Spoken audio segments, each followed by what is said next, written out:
What's up, everybody? Welcome back to another episode of the Geek Boutique podcast. I gotta say, I fucking love our Halloween intro, man. I love it. And I gotta say it, Joshua, Jen's son, put this audio track together.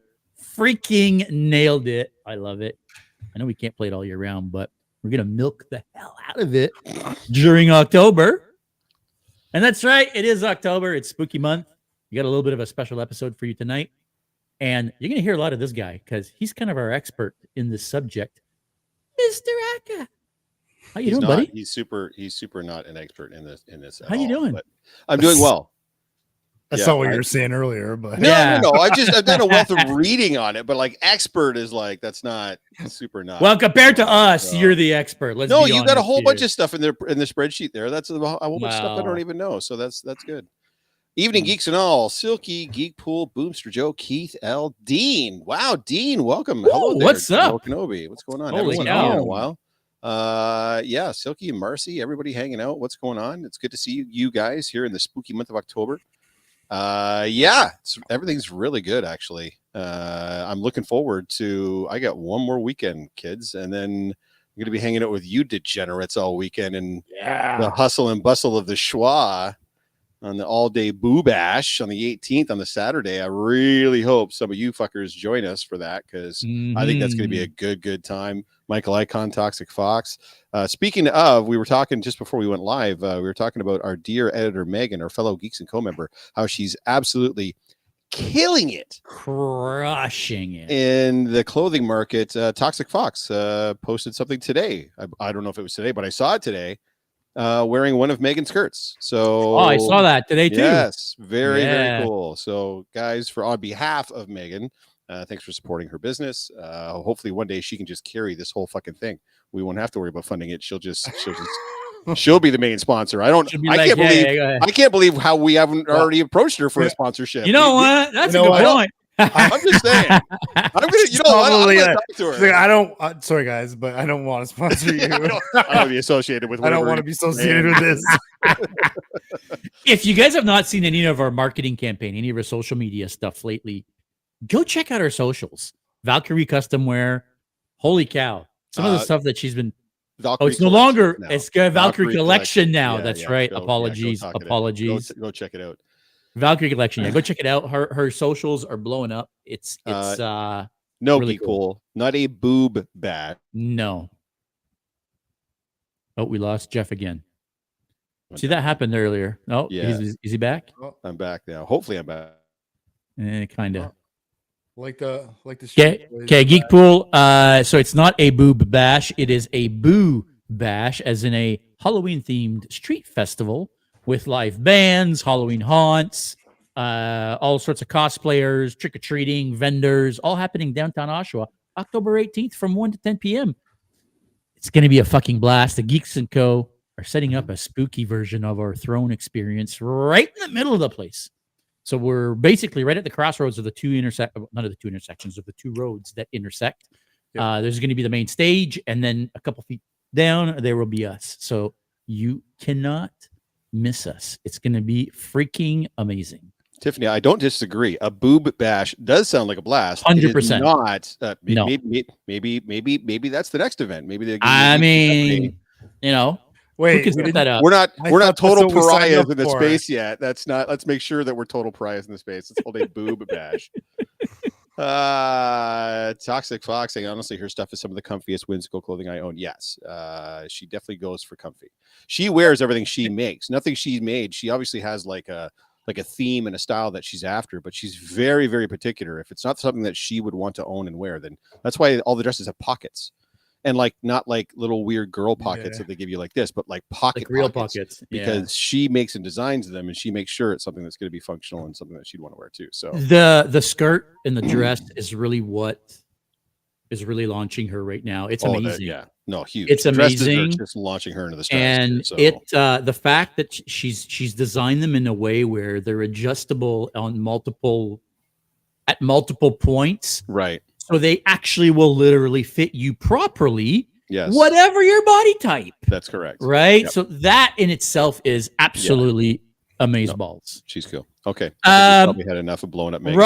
Mr. Rob the bad dog. The Rob dog. the bad dog. Yeah. Rob the bad dog. Listen, please. you posted a little bit of the throne setup, although it was an AI version, but it did have the actual skeleton in there, and fucking can't wait, buddy. It's gonna look crazy. Yes, I did. In fact, well, I mean, it's an AI rendition of the skeleton. It made it look a little bit better than. Oh, was it an AI version? actually Oh, I is. thought it was the actual skeleton. No, it's one of those things you feed it the picture and you say, "Hey, make it this way." Yeah, fair enough. Fair enough. But yeah, that is the concept art for what we're going to be doing. Oh, Mhm. the melons have arrived.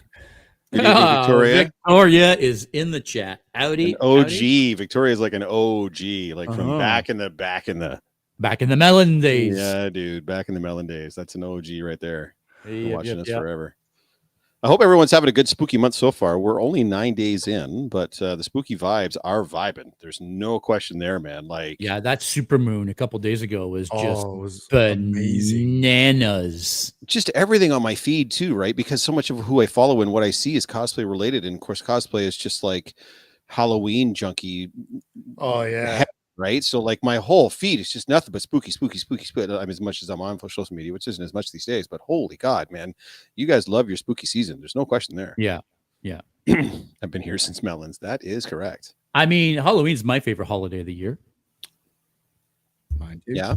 I mean, I don't know that there's another holiday that gets me excited like Halloween. Probably Christmas for me. Yeah. Once you've got the little kids, Christmas kind of ended up trumping Halloween for me. And I don't get to take my kids out for Halloween anymore, but I do get to still spoil them at Christmas time. So I think I still kind of jibe on Christmas, but True. The nice Yeah. thing about Christmas is the family get-togethers, right? Yeah, that's- Families don't get together for Halloween. You know what I No. mean? So No. there is it's the that. time for you to connect with your Uh, kids and your neighbors and your immediate Yeah. family. Like that's the cool part about Halloween too, right? Yeah. Is it's a much more social event. You're literally going around knocking on strangers' doors in the neighborhood and asking Yeah. for candy. That's pretty cool. So Yeah. Meanwhile, we'll be hosting a wedding or not hosting. Sorry, emceeing and DJing. and yeah, fair enough. And DJing. That's gonna be interesting. Kind of wish I was there to see this. A yeah. wedding. Yeah. So you know. Spoiler alert. That's all I'm going to show you. Oh, dude, why did you even show that? Wow, is that No, what I think it was? No, one don't knows what say that is. anything. No one Don't knows say what that is. anything. It's fine. Which, by the way, did you find the things that you have to paint? Oh, I did not, but I haven't even started that yet, Brother, it's But I will say it's in 3 weeks. this. Oh, so you can show that, and that's okay, but I can't show that. I see how this is. Yeah, but that means nothing. That means everything. Well, That I have the things you have to paint right 4 feet over there. see, I knew He I has didn't them? have Okay. them. As long as they're found, Aha. that's all I have to I worry knew about. I He didn't can have get them them. to you, or you can get them Yeah, to him, yeah, or yeah. whatever. We'll get together maybe on Sunday or Monday or something, and we'll.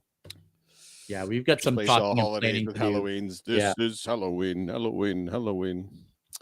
Oof, Ben wow. Pritchard there, Danny's there, midlife. What's going on, guys? Good to see you guys. Over 20 people already in the chat. Wow. We haven't even really started yet. We're only 9 minutes in. We haven't You guys started are- at all. You guys are coming out for the wall. I've started. Sorry, we have started, Yes, but we have started. There's no you question know, there. But I mean, we haven't started the topic of the day. We have Which- not. You know what? I think you were asking at the beginning. Sorry, were you going to say? No, go ahead. I just wanted to point some because I want to get some points in before you do. Some You know what I pointers mean? in? I want to make sure I want to get some Some points finger in. pointing. Yeah, you got to put them in the camera. There you go. There it is. Yes. Before Yes. we actually get to this, you were asking me at the top before we went live if we should do like the news and if we should talk about some of the things going on. And I think there are a couple pieces of news you wanted to mention, so we can totally do that before we get going. Going to do an abbreviated version of the news? Sure. I rattle them off. No Why problem. not?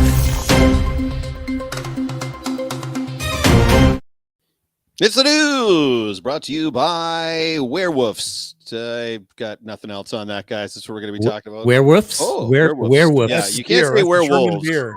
It's werewolves. That's it. It's That's what we call werewolves. it. Oh, is werewolves like Wolves. no longer appropriate? Is that Wolves. like werewolves? You can do is that wolves like too if you'd not like. PC anymore? Too. I don't Sounds like a comfy shoe. I don't love any of that. werewolf? Yeah, Oh. werewolves.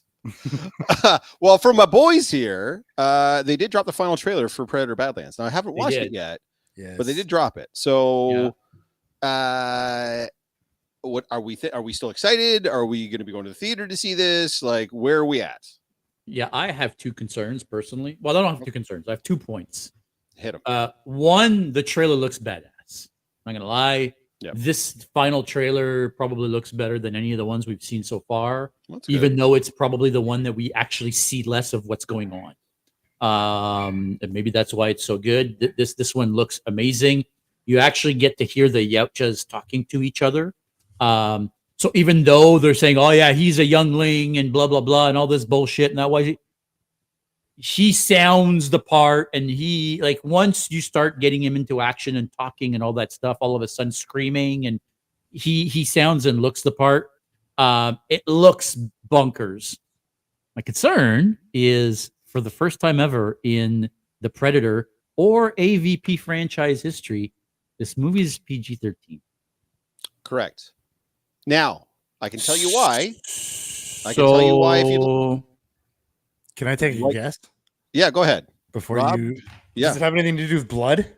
Yes. Now, why though? Why would how could you still get away with it being as violent and gory as it's been in the past and yet still maintain a PG-13 rating? Well, there's no human blood. You don't show any human blood. There's no humans, there's no human protagonist in this movie. So there's still all the killing and all the gore, but because they're killing synthetics and alien monsters creatures, and there's no actual humans being eviscerated and human blood coming out.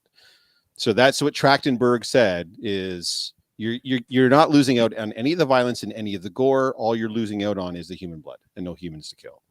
I'd like to think that part of what made the original Predator movie so enticing is that it was more of a horror movie than a action movie, right? And it wasn't about the gore. It was about the suspense. It was about making it scary, right? When I saw the Predator, the original Predator as a kid, it actually frightened me, right? You were afraid of the Predator. Yes and no. You know? I kind of understand your point, but I mean, and like at the end of the day, it was still a bunch of dudes with guns in a jungle shooting at 100% this otherworldly monster, right? 100%. So, and at the end of the day, what happens? Like some dude gets into a fist fight with that said otherworldly monster, and then it blows the fuck up. So, I get what you're saying. I don't know that I would classify it strictly as a horror. Maybe like a sci-fi action horror. Like it kind of created its own genre a little bit. It did.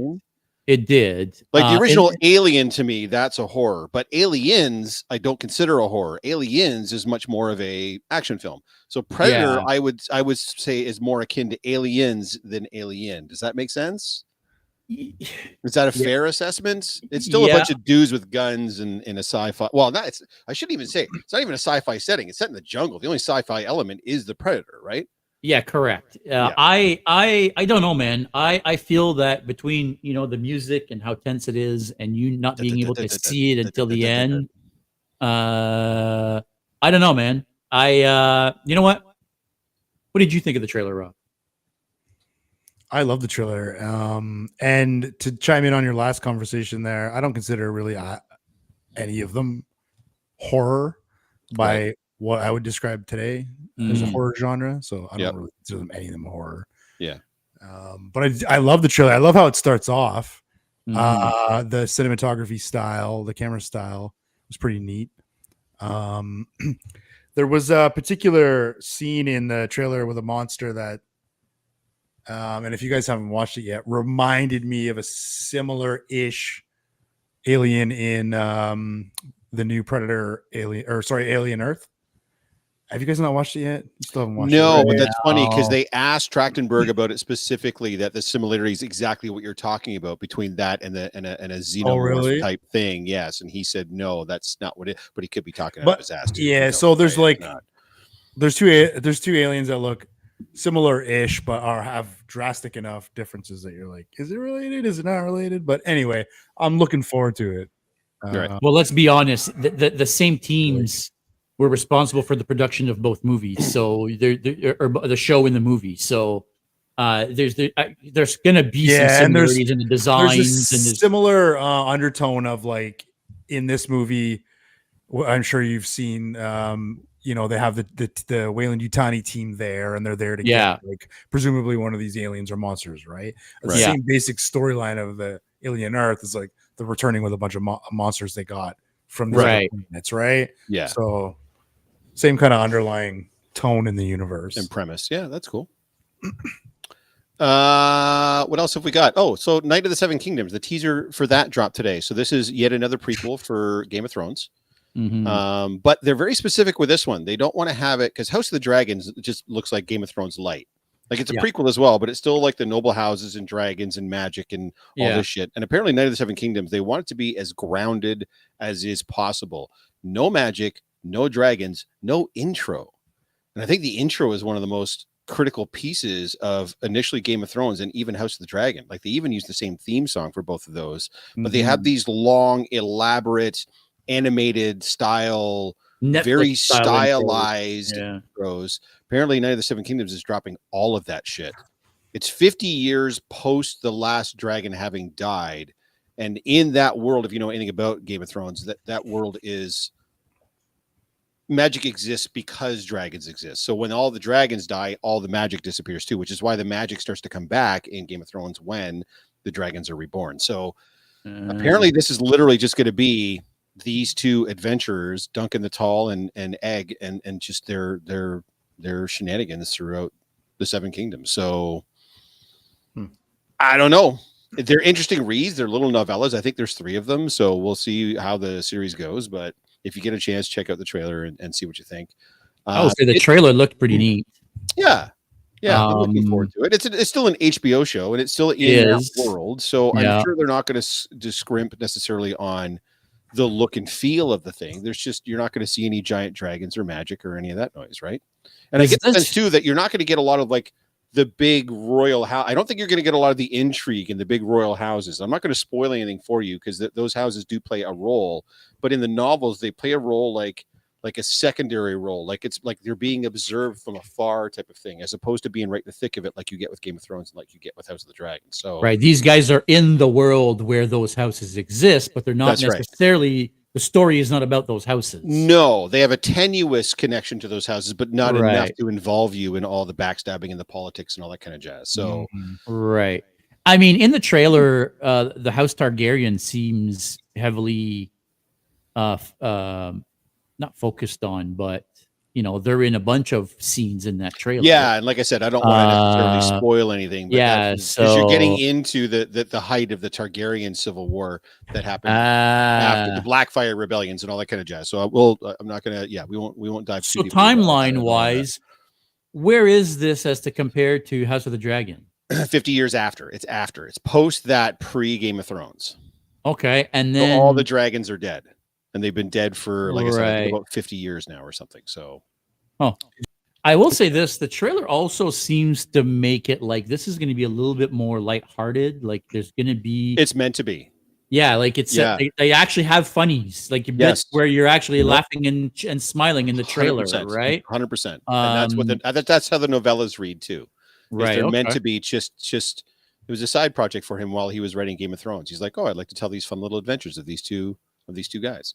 And that's all they were ever meant to be. I'm kind of surprised this is what they had. Something like the height of Game of Thrones popularity, they had something like 8 different spin-off shows that were in the works, and I'm kind of surprised this is one of the ones that actually interesting came to fruition, but we'll see.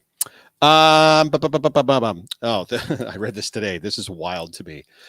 The final season of Stranger Things, it's going to contain 8 episodes. Each episode is going to be anywhere from 90 to 2 hours long each. So you're essentially going to get 8 movies.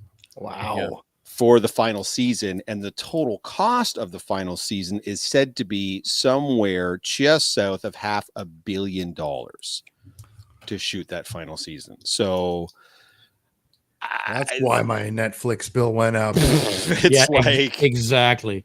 I understand exactly why. Yeah, and I'm not saying they won't draw in some new viewers for that, or they won't keep some viewers hanging on for that. I mean, this is their flagship original series type show, and but I mean, again, it's another one of those things with these streaming shows. When did season 4 of Stranger Things end? 3 years ago, 4 years, so 2 years, whatever it was. I just feel so disconnected from these shows now because it's so long between seasons. Yeah. There better be some big ass recap of everything that happened before that's going to get referenced in season 5 because I don't remember shit. Well, that's all I remember is that fucking right? song. When was season 1?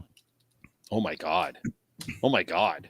Right. So we're building up to this final season, but season 1 was so long ago that do we even remember half of the stuff that's happened to get us where we're at? Well, that's what I mean. Like whatever recap they do. Now, I'm not saying it has to be like I just finished watching the last Mission Impossible film, and it was referencing everything, like shit from the very first movie, and then all the subsequent movies in between. Like if you didn't know, if you hadn't watched there was, and I know I could tell there was shit getting reference that was just going completely over my head because it's been a while since I've watched all the rest of the movies. So I guess it's going to depend a lot on how much they're going to rely on referencing seasons 1, 2, and 3, as opposed to just building off what they established in season 4. Like, are we getting Vecna back? Is it going to be a continuation of that story? Is it going to be like I don't know. I don't know what the season looks like. There hasn't been a trailer yet or anything, so I don't know. So season 1 of the show came out in 2016. Fuck off. 9 years ago. Yeah. And we've only gotten 4 seasons, and this is only the 5th season that we're getting, and it's going to be the last. It'll be 10 years, averaging 2 years per season. Wow. It'll be 3 years since season 4. What? Because it does feel like it's gotten longer. Like I feel like the first seasons came out. First, it was a year and 3 months, then a year and 8 months, then 2 years, 10 months. Yeah. Season 5 is expected 3 years after season 4. Crazy town. Unbelievable. Crazy town. Yeah. So, and now again, the fact that it's essentially they're making 8 movies. I mean, that's I guess that would help with that. But I mean, Jesus wept. Have you seen any of these kids now in like other things like Millie Bobby Brown and Finn Wolf? They're adults. They don't look like kids anymore. Yeah, well, I'm kind of hoping that, whenever they come out with this next season, there's going to be a big time jump where maybe they're not kids anymore. And maybe now they are like 10 years later and they're coming back to town and now they're all grown up and then shit happens again. Right. I'm kind of hoping that's the direction they go and make that their last hurrah, kind of It style. Right. They come back all these years later. You know what I mean? But I don't know. We'll have to see. We will. I'm gonna be very honest. I haven't seen the second half of season 3, and I've not watched season 4. So really? You know what I mean. I kind of broke when they had that break in season 3, right? Mid season break. Yeah, and I never went back. I kind of lost interest at that point. Yeah, I guess maybe that would be the key, right? Like Red Moon Glassworks is saying, like a bunch of fans have been doing rewatches, and Netflix is advertising the stars doing rewatches as well. I mean, yeah, right. I could see that, and that's nothing but good for Netflix too, right? 100%. It's increasing viewership. It's probably getting people come back to Netflix specifically so they can catch up and then watch the show when it comes out. Yeah, right. Is there a release date for season 5? November 26th. JS needs to catch up. Yeah, I know. Jen keeps telling me that. She just wants to rewatch it. That's why. Guys, finally, like I said, we're going to keep it brief today. The Mighty 9 trailer dropped today, which I did not know that. Oh, did it really? It did. How was it? It looks great. Yeah, So as we talked about last week, so this is the second campaign. And the second animated series for the stars of Critical Role. They're all voice actors that have been playing Dungeons and Dragons on the internet, on the YouTubes for many, many moons now. And in the last couple of years, their shit has blown the fuck up. We're big fans of the first show, The Legend of Vox Machina. Scala's head! Scala's head! Oh, man. So good. The show is just so excellent. It's such a romp. It's so goddamn fun. And the animation style is exactly, it's perfect for that genre 100%. Of thing. Yeah. And now we've got the Mighty 9. So the Mighty 9 still with a Critical Role crew, still taking place in the same world, the same universe, Exandria, and the same actors, the same voice actors, a completely different cast of characters this time. So definitely check that out for sure. Can't wait. That's it, man. That's the news today. We're going to dive right into topics and such this week, and we're going to get your guys' take. And of course, we're still going to be talking about spooky throughout the whole thing. So any of your spooky tales and spooky relations that you want to get in there, please hit us with that, because that's the whole theme of October. Wow, Jesus wept. Holy cow! I'm gonna keep. Yeah, how many whiskeys deep are you there, buddy? Enough to put up with your sorry French ass. Talking about my French ass, did you know? Oh my god! The first modern. I can't. I'm not saying the first werewolf story, but the first modern depiction of what we know as werewolves today was werewolves. Yeah, werewolves. Was actually written by a French lady, Marie de France, who now. Chuck. Obviously, I don't know if this is all 100% information, right, guys? Like, let's be honest. We're looking at information on the internet, trying to do some research through things like Wikipedia, where people can write whatever the hell they want. But it's true. From the things I'm piecing together, Mary de France in the 11th century, who lived in France, wrote 12 stories. And those 12 stories are all, as she says, are all stories that she heard from the Normans. Now, if you don't know who the Normans are the Northmen, the Vikings that basically established themselves in the south of France in Normandy and became eventually French. The Normans were telling all these stories, and she wrote those 12 stories down, one of them being Le Loup-garou, the werewolf. That was the first modern story written about what we know today as werewolves, and it came from France, of all freaking places. Yep. Now that's not where it starts. The term loup-garou still gets used today to define a certain type of werewolf. Because I don't know if you guys knew this or not, but there's a bunch of different flavors of werewolves. Correct. Right. So, what was the first, Jeff? Well, I don't know about the first, but in a lot of cases, you had what were called, what at the time that we now refer to as lycanthropes. So a lycanthrope is not someone that physically transforms into a wolf. It's someone that channels the spirit. So berserkers would be the closest analogy to what you would be thinking of.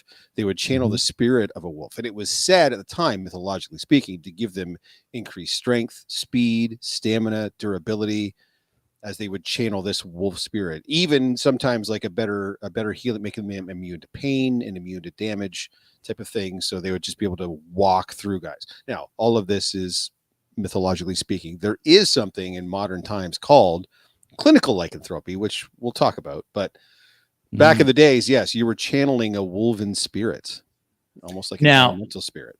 The term lycan and lycanthrope came from King Lycan. If anybody know the story, I guess the story goes King Lycan was, a cannibal, right? He would kill people and serve them up to eat. He was, that time's Hannibal Lecter with some fava beans and a nice Chianti. Yeah, and as punishment, Zeus turned him into a wolf. Now. Again, this is Greek mythology, right? So take that with a grain of salt. But that's where the term comes from. A wolf because he tried to feed that meal to Zeus. Correct. That's why I did that. Correct. And note too, guys, like all the different flavors of werewolves that we've seen for years and years and years, for hundreds of years. Werewolves, if they did transform, they didn't transform into what you see in modern cinema now is some sort of wolf man bipedal hybrid. No, they were wolves. They turned into wolves, like an actual wolf, right? So similar to what you would see in, if I'm not mistaken, Twilight, which I've never watched, but I'm pretty sure the lycans in Twilight turn into wolves as opposed to the lycans in, say, Underworld. That turn into this hybrid sort of creature. So that's more of the modern interpretation, the theatrical. That's a loup-garou.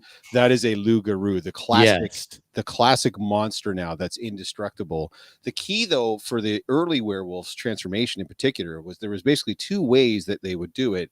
Either that particular person would have an ability to shapeshift, either through like an animagus, as Geek Pool is saying. They would cast a spell, or they would have an innate ability to shift into a wolf. So they would get all of a wolf's abilities. And you have to remember, wolves are apex predators. An apex predator means nothing hunts wolves except for man, right? Wolves hunt down the food chain. Nothing on the food chain hunts up to a wolf because they are an apex predator. So you would maintain your intellect and your intelligence as a human, but you would get all of the wolf's abilities. So that's what would make you such a serious threat to anything and everything, including other humans, is you would have your intellect and you would maintain that as you would get all the wolf's abilities: speed, ferociousness, smell, enhanced sight, everything else. If you didn't have the ability to do that, though, you could get a talisman that would allow you to transform into a wolf. These were commonly referred to as hexen wolves. Mm-hmm. And it would have to be a band. It would have to encircle you. So it would either be a ring or a bracelet or a belt. Most commonly a belt made of wolf fur. They would call them a pelt or a wolf pelt. And there would be an activation, sometimes a key phrase that you would use, and it would turn you into. Now, a lot of the times you had to bargain for this. Like there would be a price to pay to get one of these talismans or artifacts to be able to do this. And it was addicting as hell. Because when you were in your wolf form, you got to maintain a lot of your intellect, but then you got to experience the world as an animalistic apex predator. So anytime you had to go back to your clumsy bipedal human shape, you couldn't wait to activate your talisman again to become a wolf again. And a lot of those aggressive wolf tendencies would start to come out in your own personality whenever you weren't transformed, whenever you were just the boring bipedal human with a limited sight and the hardly any smell and not much speed and no claws or fangs. How the fuck did people even survive in the world to get to this point? But so for years and years and years, this is what the legend was for werewolves. It was just be people turning into wolves, either through their own means or through some bargain that they'd made for a talisman that would allow them to transform. And it wasn't until that loup-garou that we got to the point where we get that ferocious creature. The full moon thing. That's right. The full moon thing, the bullet thing. And the key to the loup-garou in a lot of cases is when you're a hexen wolf or you're just turning yourself into a wolf, you retain all your intellect, which means you remember. Like you do all this stuff at will, and you could do it any time. The full moon's got nothing to do with it. Right. When you're a loup-garou, you not only do you not have any control over when it's happening, it's going to happen in a full moon, but you don't remember shit. Yeah. Which cinematically and literarily works really, really well because as a viewer, they don't know they're a werewolf, so you can tease that out as you're telling this story, either up on a screen or in a literary book, because nobody knows who the werewolf is, including the werewolf, because when they're in that form, they don't remember. Somebody disappears for 3 days, right? Harry Potter did this in, I believe, The Prisoner of Azkaban. They had Remus Lupin. He was a werewolf, but you don't start the movie knowing he's a werewolf. You kind of got to piece all the clues together to figure out that he is, and he is. And that's a common story, right? 100%. Where there's something happening, and then I guess you figure out, oh my God, there's a werewolf, but you never know until kind of the end who the werewolf is. Actually, in a lot of these movies, you don't know until they kill the werewolf, and then they transform back into a person. That's right. You're like, oh shit, it was Bobby. Dean, that's a good question. I don't know. So with real wolves, the female alpha is the boss. The same with Waterworks. I'm assuming Waterworks is meant to be werewolves. Classically, in most there have been female werewolves, but classically in literature and through cinema, obviously most werewolves have been dudes. Right. So that's a really good question. That I don't know. Paul asking, is Skinwalker range not supposed shapeshifters or werewolves? So yes, but a Skinwalker is like another level above a werewolf. Like a Skinwalker is like a divine being. Like Skinwalker comes from Native American and Aboriginal mythology, and those guys are not to be fucked with. Skinwalkers, yeah, and they're not fucking werewolves. Evil, full-blown shapeshifters. Yeah, no moon, no nothing, and they can change into anything, and and there's nothing redeeming about it. It's not a Skinwalker's not a tragic story. A Skinwalker's just amongst some of the most evil beings out there, very, very powerful as well. So and there he goes again. You know, it's kind of funny when he just in the middle of saying something and then he just goes blank. Oh, man, that's shit. There we go. I'm doing my best step impression.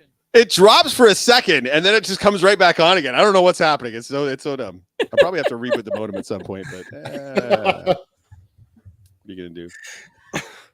Yeah, so the virus, that's kind of cool. So in a lot of cases, especially with the loup-garou, it would be a curse. And that's why it's happening against their will, and that's why it's happening at the full moon. It would be a type of curse. And a lot of the times that curse could be transmitted through a bite. Right, which again is a modern thing. That was never Yes. a thing until loup-garou, right? Right. Yeah. Now, the curse, though, can also be transmitted through genetics. So a lot of the times it would be like a bloodline or a family line curse. So if you were cursed with this affliction and you had a child, there was a really good chance that your child would also have the curse, and so on and so on and so on, type of thing throughout the bloodline. So, and that's how you get Teen Wolf. Just like Twilight. Yeah. Yeah. Exactly. It's a bloodline curse, right? And by the way, no cure. No. Right? So I didn't see Wolfman 2025. I don't know if they have the virus to be part and parcel of that. Because I know they've tried that on the vampire side of things too a few times, where the vampirism is a virus of some kind. Yeah. Infects your blood, and that's what gives you that. But you would think a virus could be quote unquote cured.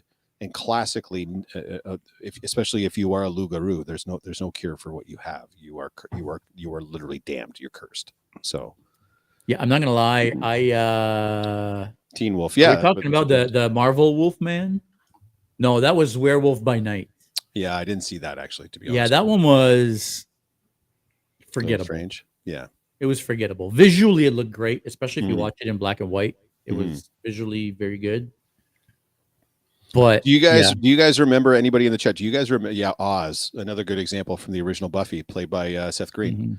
Do you guys remember your first exposure? You guys do, and then very clearly chat of the mythology of werewolves. Go ahead. Very clearly. Yeah. Well, I don't know about the mythology of werewolves, but I remember. Well, I mean, your first exposure to werewolves. Yeah. The first time I saw a werewolf movie. And that was An American Werewolf in London. Oh, that's not the one. That's not the one. And boy, I was a kid. That will fuck you up. Right? I was a little kid. I was just telling this to Jen and T at dinner time. I remember watching it. And when he goes through his first transformation, it's bonkers.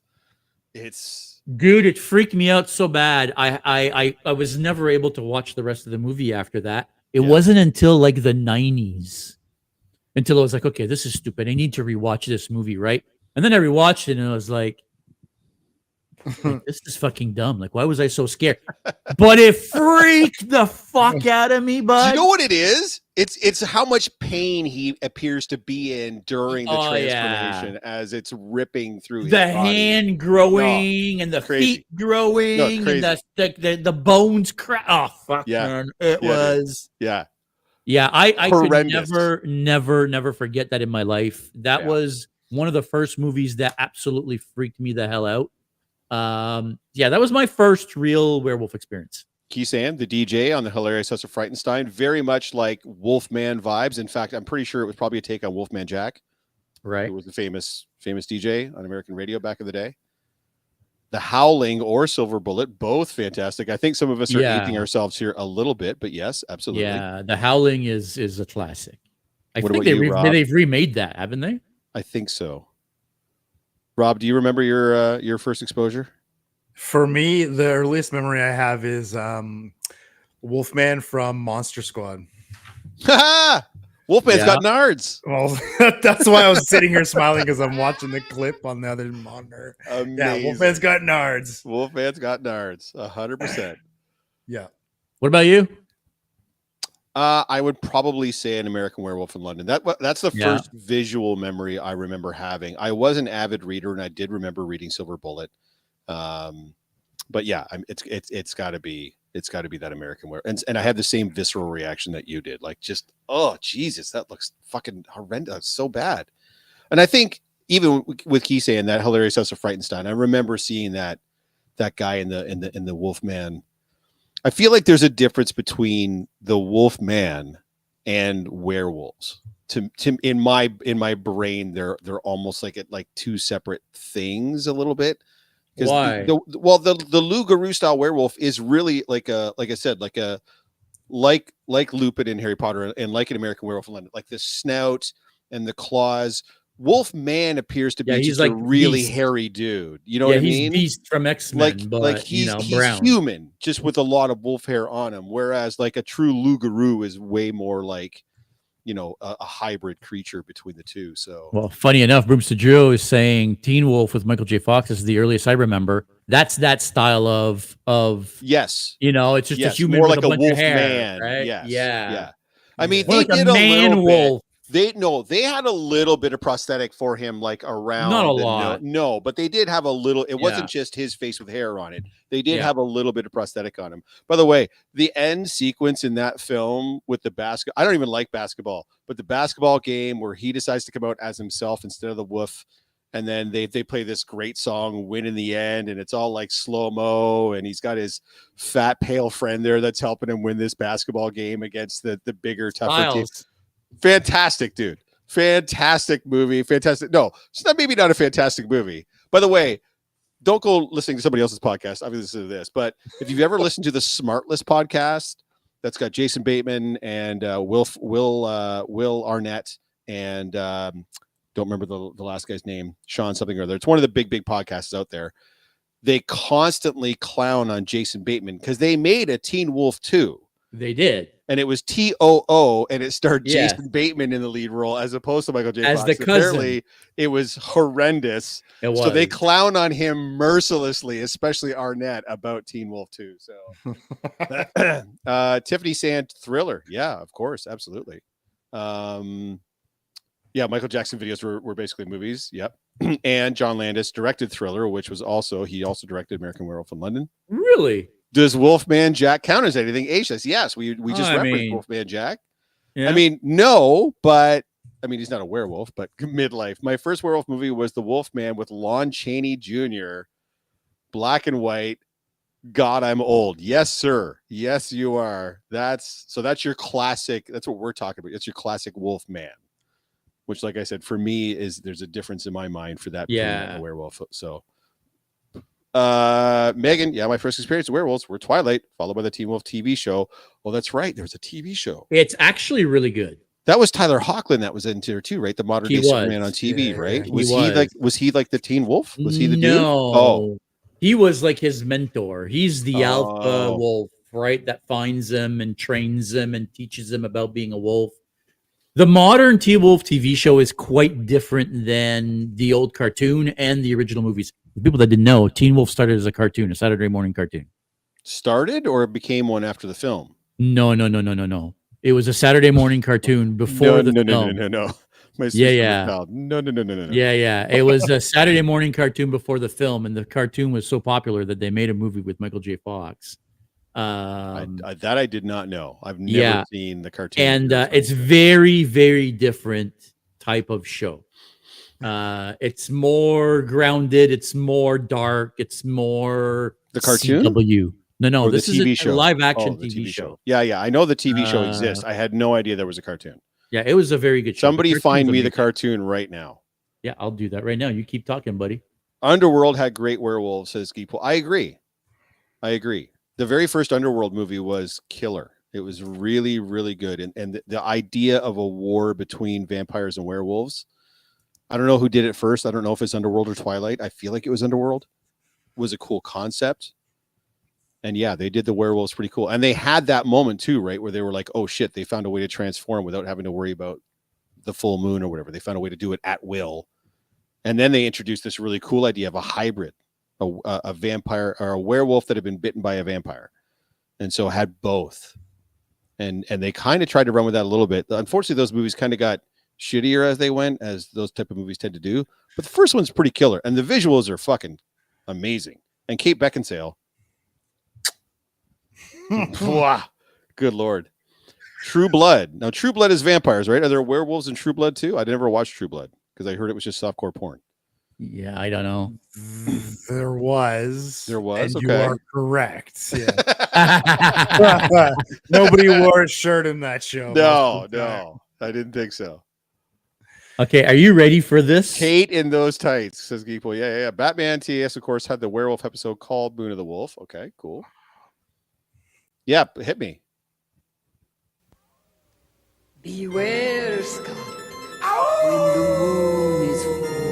Oh no, not again. Come on, dude. That dude even looks like there's no way this predates. If anyone sees The I believe movie. so. There's no fucking way. Don't be Dude. shy if it No. happens to you. No, it doesn't. There's no way this isn't based on the It's film. fun being different if you have a healthy attitude. Only my friends Boof and Styles know my hairy secret. Style. Come I'm on. feeling hairy. And He's my even got teeth the are comb? mean. No way, I dude. got a weird complexion. You know, Styles is actually in the new show. That scene with the whatever, that's definitely from the Coming movie. out to play. I'm a teen Yeah, wolf. that's the cartoon after the I'm movie. gonna It had howl to. It today. did. Came out a year Did? after. Yeah. Oh well, there you go. It's way too simple. Werewolf family? You look short, Spot.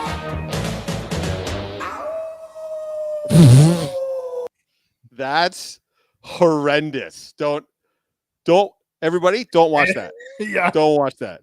It was actually a good show. Come on. It was. It That was looks a. terrible. It was actually a really good show. Harry Styles with the hair. Well done. Okay, Harry Shelby. Styles. All right. Okay. Okay, Andre. We see you. We see you. Well done. Well, that's interesting. Keith is saying they made the movie and shelved it. Then Back to the Future blew up and they released the movie. Teen Wolf movie was 85 and cartoon was 86. Okay. I see. Oh, Joe Manganiello played a werewolf on True Blood. Is that right? Who? Joe Manganiello. He was Deathstroke. Yeah. He has Yeah. been in a million things. He was Yeah. actually he was Flash Thompson in the very first Spider-Man film too. I don't want to fight you, Flash. I don't blame you. I wouldn't want to fight me neither. That was him. That's the same dude. Yeah. Wow. Yeah. Okay, that's I mean, I remember those style of cartoons, right? They made the Beetlejuice cartoon based on the movies. They made that real Ghostbusters cartoon. Like I remember they were that kind show of was making, amazing. yeah, I remember them making cartoons based on movie properties and then playing with the continuity or whatever you would call the canon a little bit or whatever, especially the real Ghostbusters. They really, really kind of messed with the canon there. Like They did. They that's why really called went it their the own way. real Ghostbusters. Like the movie was based on us, not the other way around. Yeah. You know what I mean? So Yeah. Back to the Future had a cartoon in the 90s. I didn't know that. Never saw that. Really? I didn't know that either. Wild. Holy shit! I would watch the crap out of that. There's a Back to the Future musical that's Really? touring right now that is apparently bananas. Huh. Apparently, the special effects in this musical are like nothing people have ever seen in a musical before. Geekpool says, "Yep, saw the Back to the Future cartoon." I mean, Huh. Never even knew it existed. yeah, I mean, Good for them. It's a great property. Just Zemeckis has been like, no remakes, no sequels. You won't see anything for a Back to the Future movie until after Robert Zemeckis dies. wow, there was a Back to the Future cartoon. That's hilarious. Apparently, he is 1992. he has whatever rights to to the movie rights to it. So, and he has said flat out, no reboots, no sequels. It was a fun watch, but absurd. Have you seen this podcast, Andre? Come on, Yeah, I that's us. We're a fun watch, but absurd. I don't understand why he's so against them either making a sequel or rebooting or I mean, I get it. You know, now they're super old and now it's hard to make an actual sequel. It would have to be a reboot. And then if it's a reboot, you know how reboots go, right? Most of the time they just suck balls and you know, Yeah, so I get fair. that, but No, I know. It's 10 I years think it- ago they could have made a sequel, right? And then made it about Marty's would it kids be? or whatnot, right? if you tell the story, Quentin Tarantino talks about what he thinks is one of the greatest trilogies of all time after the Clint Eastwood trilogy, the Man with No Name trilogy, but he talks about Toy Story. And he's like, Toy Story 1, 2, Toy Story 3 ends perfectly. You're talking about three perfect movies, 1, 2, and 3, Mhm. to the point where he wouldn't watch 4 and he's not going to watch 5 because you did it. You did it. You made it. It's perfect. You started perfectly, you ended it perfectly. Don't fuck with it. Mhm. Why fuck with it? Right? Look at Star Wars. Has anything that they put out been as good as that original trilogy for people of our generation? Not really. No, man.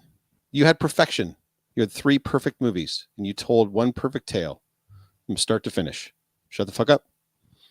But studios be, studioing and want that money, and you got IPs just sitting there, which, by the way, I don't know if anybody's seen. I know we're way off topic at this point, but they have released, for all my Potterheads out there, they have released photos on set of John Lithgow as Dumbledore. Oh, have they really? They have. So those are out.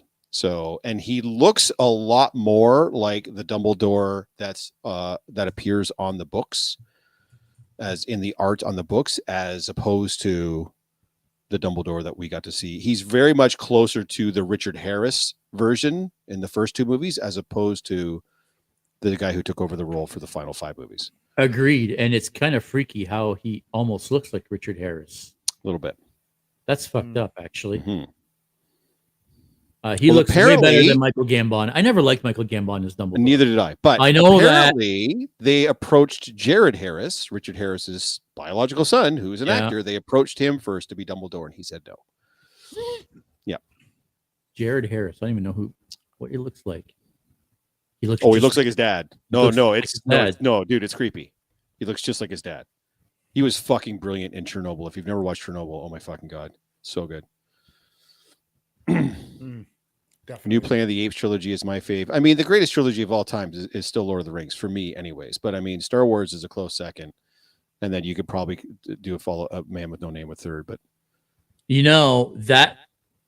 Sorry to interrupt. I'm still looking at pictures here. No, we're still doing it. And especially now, because he's getting older too, right? Jared Harris. Like he's graying now, and he's gaining a little bit of weight in recent pictures. And he looks just like his dad. Man, he would have been amazing. I know. It's a shame. But having said that, I love John Lithgow as an actor, and I think he's going to be great in that role. I think he's going to kill it. I'll be curious to see if he's going to affect a British accent or not.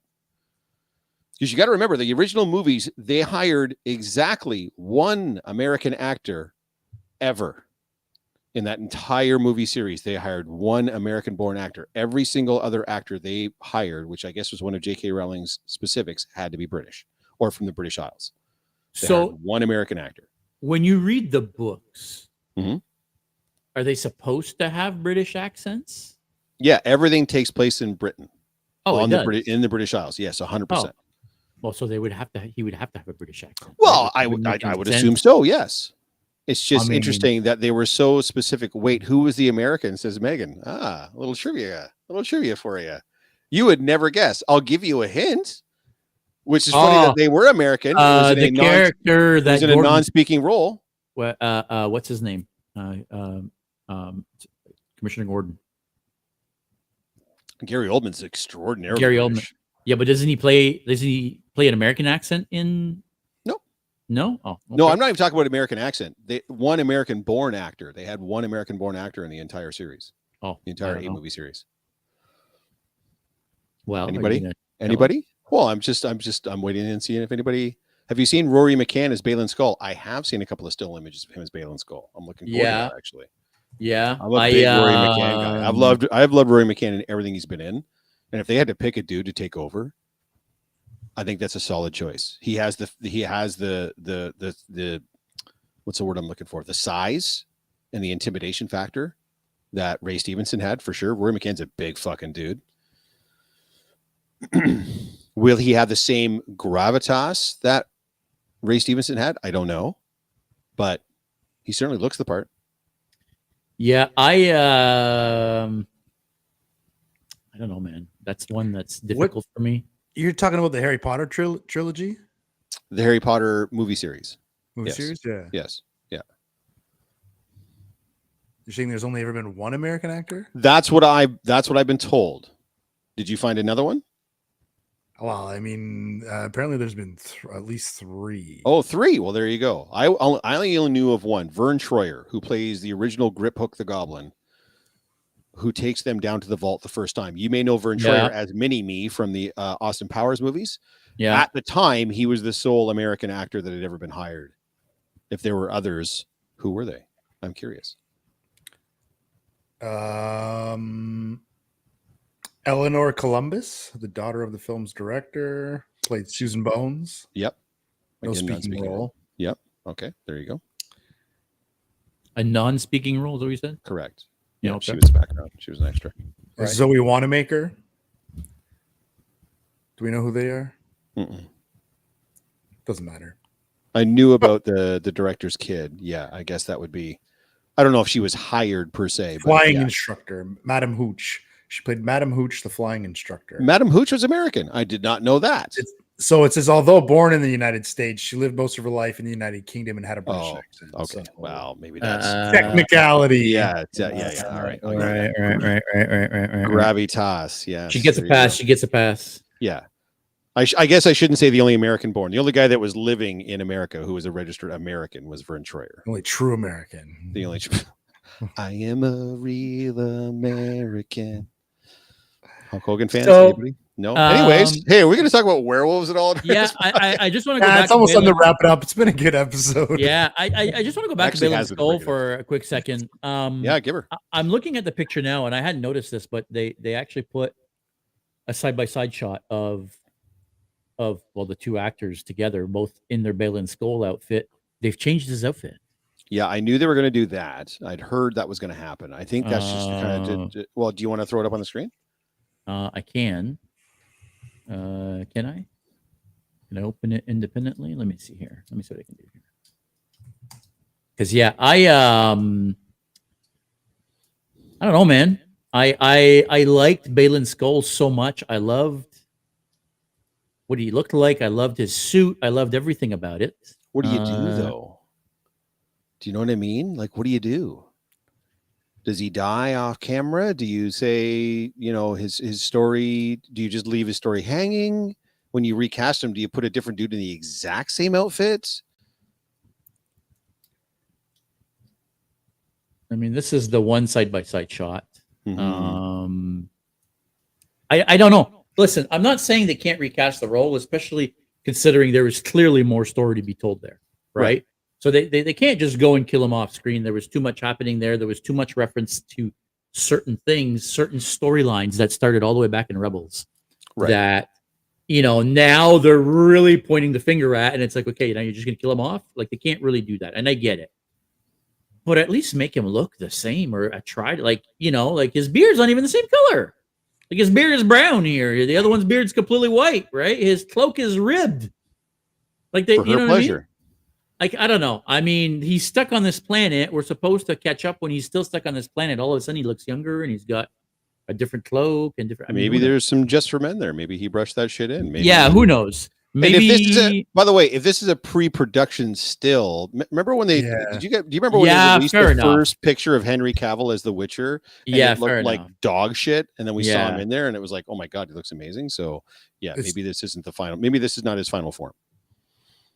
No, that's fair. This is probably like AI or somebody just threw this together quickly. I don't think you mentioned Werewolf by Night. We did mention it, Native, briefly, just to say that it was there, and there was never another one. And as far as I know, it's never come up since. No, so I think whatever we got out of that, I think it was a one-off, and I don't know that it's going to have a greater impact on the. From my understanding, is it was supposed to introduce this concept of these one-offs, these special presentations. I know they are doing another one. Yeah, because they've done one shots before, but they are doing another one for the Punisher. They're doing a special presentation for the Punisher. But other than that, I don't think you're going to see a whole lot by more of Werewolf by Night. As far as that, I could be wrong. Maybe Wonder Man. I think Wonder Man is also, although a show, I think is being branded as a special presentation. Oh, is it? No, I didn't know that. I knew it was coming out as a show. Yeah, similar to Ironheart. So I Werewolf by Night. Visually, I remember looking great. Don't remember much else from that movie. Like, it was a little bit forgettable, unfortunately. That's fair. But in black and white, it was fantastic. I loved watching it in black and white. I didn't even go back to watch it in color. It really fit. But yeah, it was, Well, apparently Nada loved it so much. Watch it all the time in the shop. Yeah, cool, man. Maybe I should go back and rewatch it. It was a vibe, right? It was a very specific thing. And it was very different from everything that the MCU had put out to that point, right? It is. I have not. It was. No. Oh. I mean, it's worth checking out. Editor Megan trying to get us back on track. What are your guys' favorite types of werewolves? Cursed people who become monsters, shapeshifters who control the wolf, somewhere in between. Jeff, you go ahead. I mean, guys, I grew up a generation where the Loup-garou was the guy, right? So my favorite book series of all time is called The Dresden Files, and he's it takes place in contemporary Chicago. It's like modern day Chicago, but it's almost like if you watch Supernatural, it almost seems like that, where he's a private investigator, but he's also a wizard, and he has run-ins with the supernatural world in every single novel. And in the second novel, it was called Full Moon. The whole novel is based on werewolf and werewolf lore. So, and of all the wolves, all the werewolves they get into, shapeshifters, hexen wolves, everything, even lycanthropes, like even people just channeling the spirit, the Loup-garou is like the unstoppable monster. Like, Yeah. not only do you need silver bullets to kill it, but it has to be inherited silver.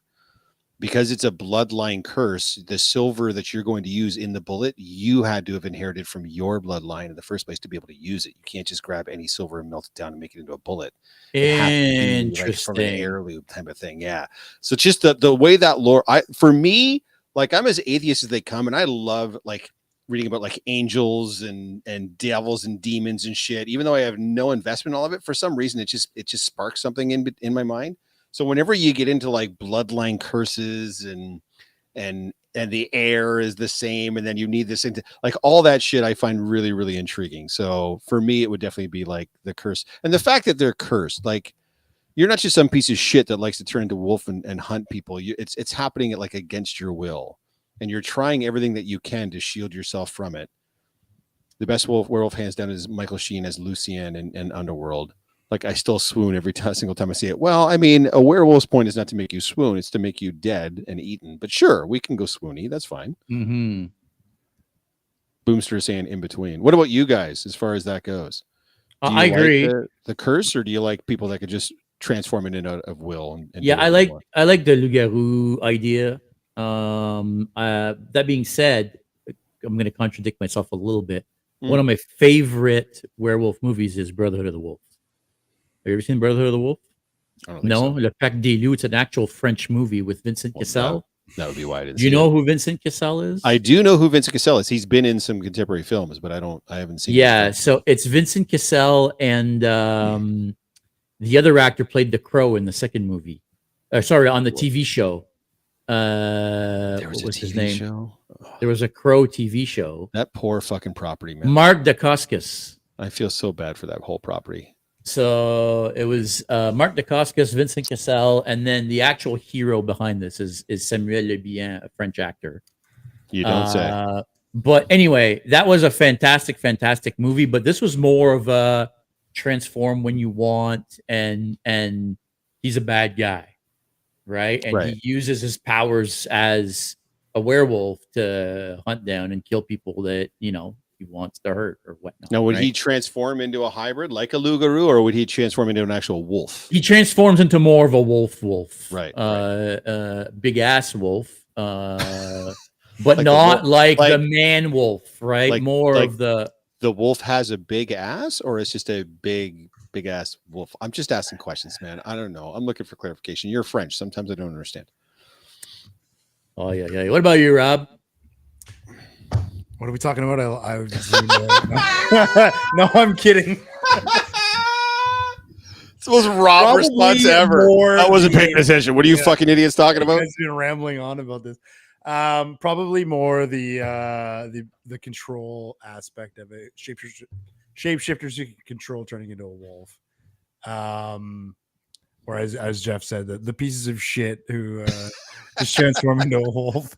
This is what I was looking up. There's that scene, and I forget exactly what Avengers movie is, but when Hulk turns from Cap and he said, and he just is about to go off and fight, and he says, "That's my secret. I'm always angry," and then he like turns into the Hulk. Right. So that energy, that feeling, being able to like transform into something powerful like that as a superpower, that's kind of more where I'm at. So let me being a victim, like controlling the power, not being powered by it. Yeah. So let me ask you guys the question, and you guys in the chat too. I don't know what your preference is. If you had to pick what you would be, would you rather be a Loup-garou style where you've been cursed to live this life every 3 days, every month, and you have no control over it? Or would you rather be able to just turn yourself or use a hexen wolf style thing and turn yourself into a wolf? What?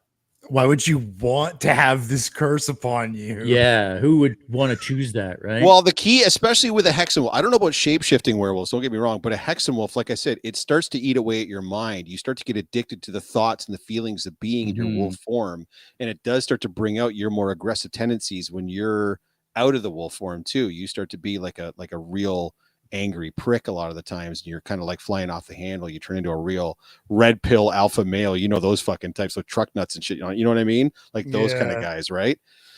Excuse me.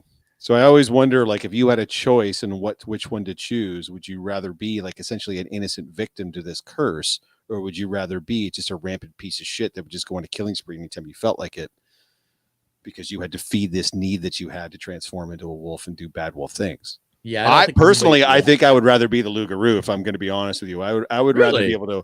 I think I would rather be able to wake up in 2 or 3 days and just be like, well, what can you do? I've been cursed. I can't really control any of this. Like, I'm the victim here. I can't do anything, and there's no cure for lycanthropy, and it's just what I have to do. And I mean, don't get me wrong, I would probably try to take pains to, lock myself in a bank vault, or like get a greater circle of protection around, like something that would keep me from getting out and harming people. But at the end of the day, I don't know, man. I don't think the temptation of being able to do that, I think, would be too real at the end of the day, right? Whereas if I'm just a victim of a curse on my family, that seems more noble to me. I don't know. Is that but I guess that's where, and this might be a little bit deep here. That's where Joe, I'd want to be able to control to be a Wolfman and dominate in a basketball game. Well done. he wants to be Teen Wolf. He wants to be Teen Well Wolf. done, sir. Well done. You win. Yeah. You win the podcast. I guess that's where the curse comes in, right? Is whether it's a curse, whether you decide to do it on your own, it's still a curse, because it still will eventually eat at you, and you're still going to eventually become a piece of shit, and you're still going to eventually use it for the wrong reasons, right? One way or another, you're still a werewolf. Yeah, you're still a fucking werewolf, right? So Deed says the uncontrolled changing makes them more scary than if they can control it. Well, 100%. And I think that's where a lot of the modern werewolf stories and why they've been so popular is that fear, right? That fear of losing control, that fear of not knowing, right? I mean, that's actually a big part of those stories. And it's not just werewolves, it's vampires, it's a lot of those monster types that they're all based in the fear of something, right? What about Enid and Wednesday? Proud family lineage. I mean, I remember the character, but I mean, I've seen the show, but that's about it. So actually, I haven't even seen the second season. So I thought it was just a song by the Bare Naked Ladies. I didn't. What? Enid. No. It's a song by the Bare Naked Ladies. I guess my question back to Enid is, what about Enid?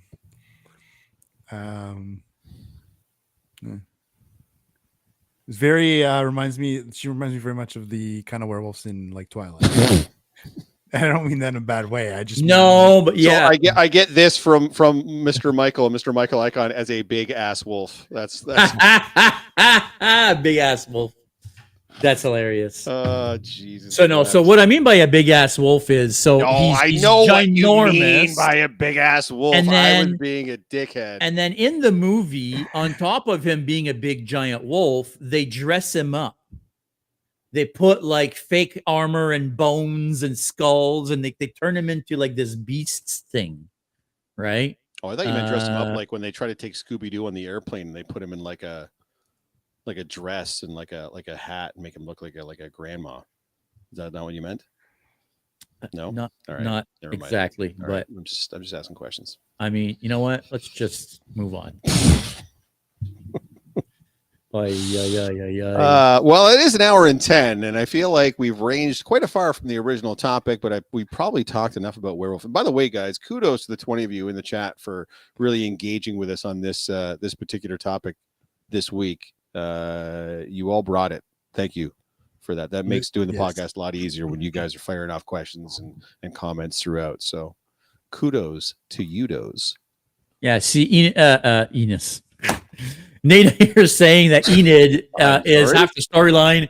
she's a proud werewolf, saves the day. I mean, I guess that's where Jeff was saying, like, it's more of a Twilight style werewolf where it's the good werewolf, right? Like they don't mean harm. Yeah. They just they're like the Teen Wolf style, right? They just turn into a wolf, and They look they're all not. I didn't mean it. cuddly. I wasn't throwing shade at Enid. And people in chat are right. Great character. I Mhm. just didn't know exactly what point we're trying to dive into with that type of werewolf character. The shade. Right. Not throwing The shade. I like Enid. shade. Okay, I like All Enid. the shade. I just didn't think she was noteworthy.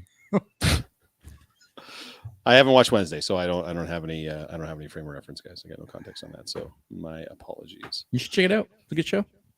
Great. I think I'll be all right. Would you like to put a pin on this? Put a button on this?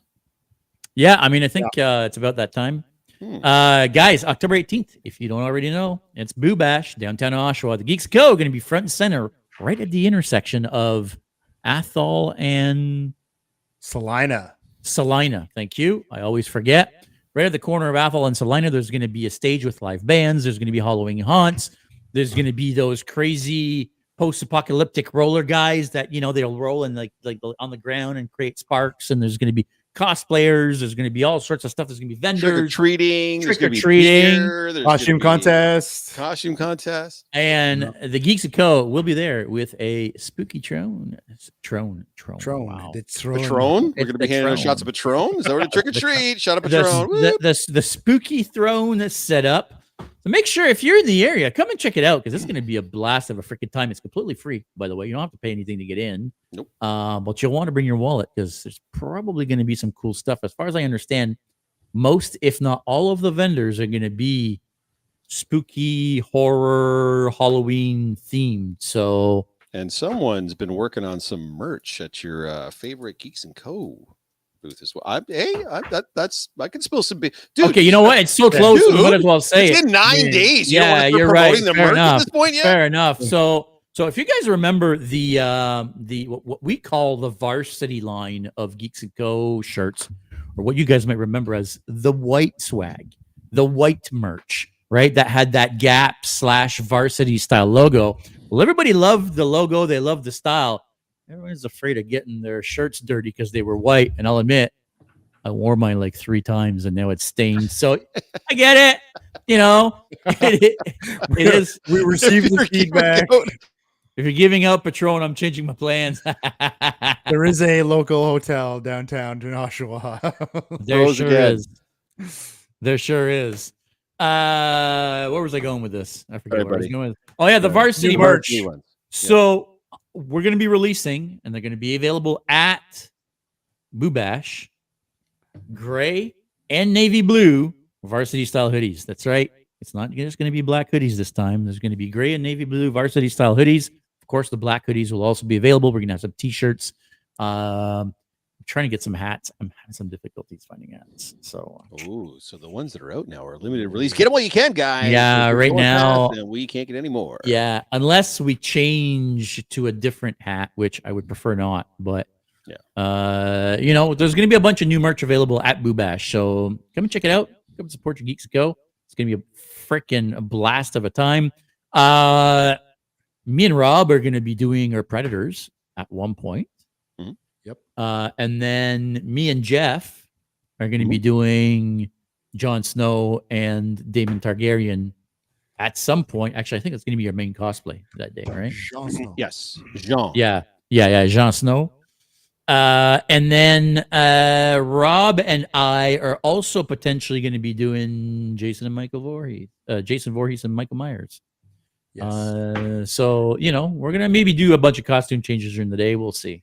There is something worth mentioning to you guys and anyone who plans on attending. So they have been spreading the message that from 1 to 3 p.m. they're not going to have any scare actors going around. They're trying to carve out a time for little kids and stuff. Yeah. And so they're basically asking and saying, to minimize the scare acting during that time. So I can respect that, having scared the crap out of many kids over the years, and see why they'd want to do that. So just a heads up. Keep that in mind.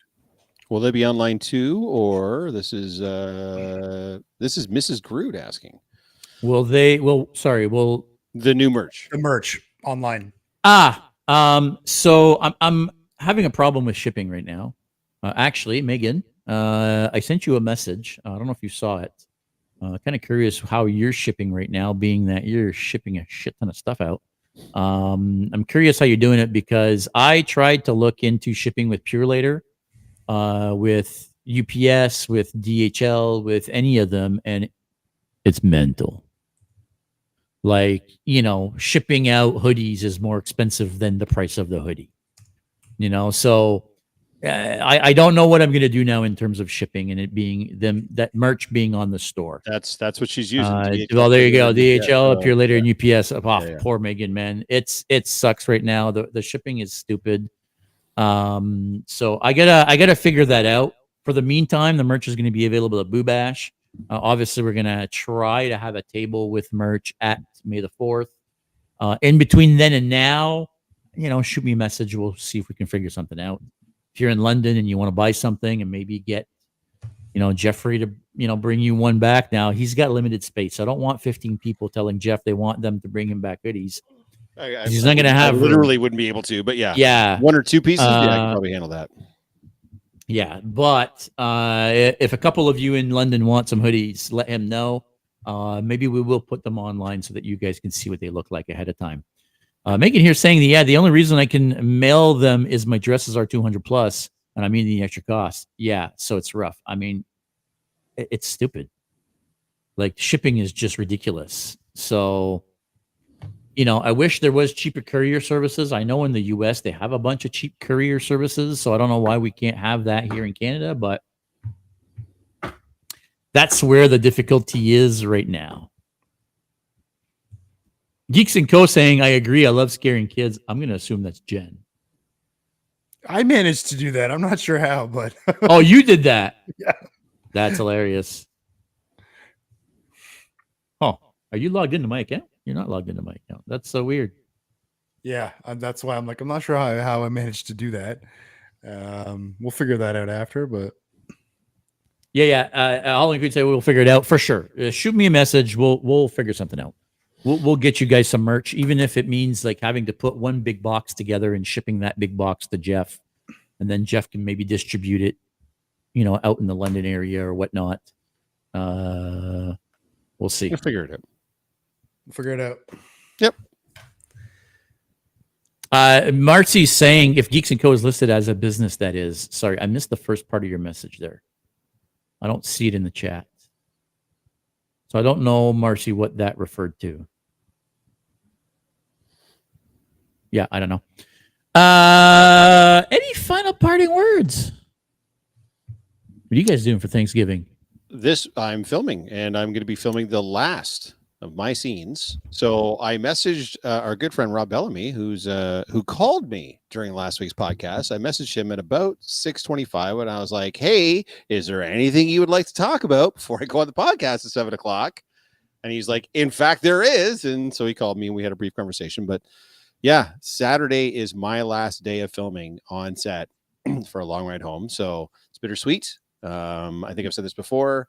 On the one hand, I'm really going to love getting my weekends back, being able to have my hair any style I want, grow a facial hair again, all that jazz. On the other hand, it's going to be really fucking weird not waking up Monday morning wondering what scenes I'm going to be doing that coming weekend, start memorizing my lines, start going over my shit, making sure I got all the right outfits, blah, blah, blah. So, and not hanging out with all the cool people that I got to hang out with during the filming. But yes, Saturday will be my last day of filming, and then the following Saturday will be the last official day of filming on the series itself. So the series will wrap at that point, and we've got until January 28th to submit it to. Don't cry. Oh, I'm gonna cry like a fucking baby. Are you kidding me? Yeah. That's been the problem with doing this thing, right? Like my characters had to cry a few times, and now like Jeff cries watching YouTube videos, man. Like it's fucking ruined me emotionally in my real life. So yeah, no, Jeff's gonna try like a hungry, angry baby. So that's what's gonna happen. But it is exciting that it's finally going to be done, and that we'll finally be able to get it over to Belle, and then hopefully get a chance to actually see this thing whenever it's complete. So I cannot wait, bud. when I have info, you guys will have info. I am being told, I have it on good authority, that it will be on Bell in March at some point. It will start to air on Bell in March. And like I said, they'll air it for 90 days. And then after that, we'll get it back. We'll recut it into a film. And then we'll have a red carpet in Chatham. And then we'll start touring the film around, looking for a distributor and looking to help fund season 2, which we're already in the thick. We actually shot last weekend. We shot a stinger, like a preview we shot a scene for season 2 last week. Oh, really? Tail end of filming, we shot a stinger for season 2. Yeah. So is that going to be like the post-credit scene type deal? Well, we want to make sure when we go to Bell with our ideas for season 2 that we actually physically have something to show them as well. Like we did for this project. We had the pilot. We had a fully shot 20-minute pilot that we could show them as a concept.